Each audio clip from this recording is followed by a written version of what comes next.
नमस्कार, स्वागत आपका। मैं हूं संतोष कुमार पार्थ। इस वक्त हमारे साथ हैं जॉइंट एक्शन नेटवर्किंग यानी जैन के सचिव हैं रामाकांत शर्मा सर।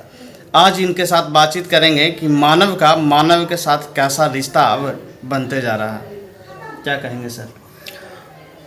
हम लोग के यहाँ मानव शब्द बहुत बड़ी शब्द है और मानव का रिश्ता तभी बनेगा जब मानव में प्रेम होगा। और प्रेम का उद्गम होता है स्नेह से, करुणा से, दया से। और अगर हमारी भावना में कोई खोट है तो मानव में रिश्ता नहीं बन सकता है। और सबसे पहले इसके लिए समझना जरूरी ये है कि हमारा शरीर का निर्माण कैसे हुआ। तो क्षिति जल पावक गगन समीरा और 5 तत्व बना अधम शरीरा। हमारा जो शरीर है वो 5 तत्वों के मेल से होता है।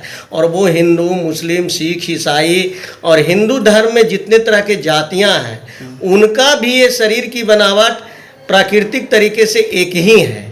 तो जब हम लोग सभी एक हैं तो हम लोग इस तरह का जाति और धर्म के नाम पर एक दूसरे का खून खराबा क्यों करते हैं?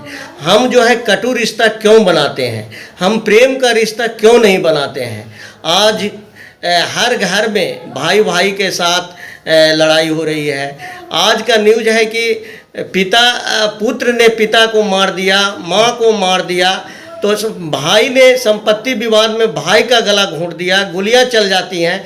तो ये सारी जो हमारा जो रिश्ता बन रहा है, जो जहरीली रिश्ता है, तो जहरीली रिश्ता को हम कैसे मिटा सकते हैं? और जब जहरीली रिश्ता पनपेगा तो वहाँ मानवता का हनन होगा, वहाँ मानवता की रक्षा नहीं हो सकती है।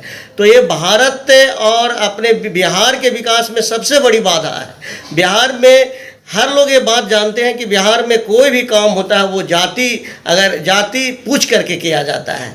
तो जाति, गोत्र, वंश में विश्वास रखने वाले लोग समाज का हित नहीं कर सकते हैं। समाज का हित करने वाले लोगों के सामने उनका जो चरित्र है वो सूर्य का समान होना चाहिए। पहले और अब में काफ़ी अंतर आ गया। पहले और अब में तो बहुत अंतर आ गया है। हम लोग भगवान श्री राम का अनुकरण कर सकते हैं। वो सेवरी के घर में भी जा कर के बैर खाए। जो भी महापुरुष हुए हैं वो कभी भी किसी से बैर नहीं रखता। कोई धर्म भी आपस में कोई बैर नहीं सिखाता है। लेकिन अब जो है हम बिल्कुल सिमटते जा रहे हैं और हम जो है जाति का संगठन बनाने में विश्वास कर रहे हैं। इसलिए अब जितने तरह का क्षेत्रीय दल है वो किसी न किसी जाति का अपने आप को पूरक समझ रहा है और ये समाज की बड़ी विडंबना है। इसलिए जाति और संप्रदाय से ऊपर उठ करके मानवता से मानवता की रक्षा करने के लिए, और हमारा तो यकीन है कि इंसान का इंसान से हो भाईचारा, और यही है पैगाम हमारा। धन्यवाद। क्या लगता है सर कि अब जो मानवता से जो रिश्ता है धीरे धीरे पहले की अपेक्षा काफ़ी अलग हो गया? पहले पूरे परिवार के साथ लोग रहते थे, आजकल छोटा परिवार सुखी परिवार का नारा दिया जा रहा है, यानी अपने बाल बच्चा और पत्नी। छोटा परिवार का मतलब ये नहीं होता है कि आप माँ बाप से रिश्ता तोड़ लीजिए।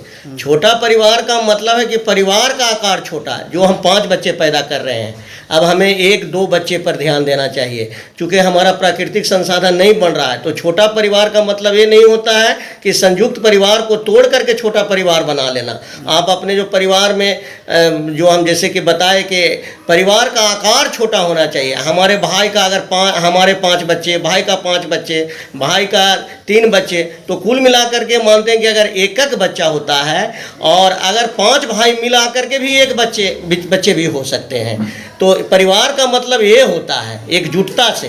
परिवार का मतलब ये नहीं है कि छोटा परिवार का मतलब होता है कि हम सबसे टूट के रहें। वो नहीं है छोटा परिवार, वो व्यक्तिगत परिवार है। और व्यक्ति परिवार में उसमें अभी सबसे बड़ी विडंबना है हमारे बुजुर्ग लोगों को। हम लोग उनके पर ध्यान नहीं देते हैं। शादी के बाद जो है वो हम अपना डफली, अपना राग बजाते हैं, पति पत्नी एक साथ कहीं शहर में चले जाते हैं। और जो गरीब माई बाप हैं जो हमको पढ़ा लिखा के बड़े किए, रोजगार दिए, उनको देखने वाला कोई नहीं है। फ़ोन से हम उनका सुधि लेते हैं, कभी नहीं भी लेते हैं, और वो दवा और खाना के बिना जो है बेबस होकर के अपनी दम तोड़ देते हैं। तो ये जो विकृति आई है ये बहुत समाज को नुकसान करेगा और ये आने वाली पीढ़ी को भी नुकसान करेगा। क्योंकि हम जो करते हैं वही से हमारे बच्चे सीखते हैं। अगर हम अपने माता पिता का सेवा नहीं करेंगे तो हमको भी हमारे बच्चे सेवा नहीं करेंगे।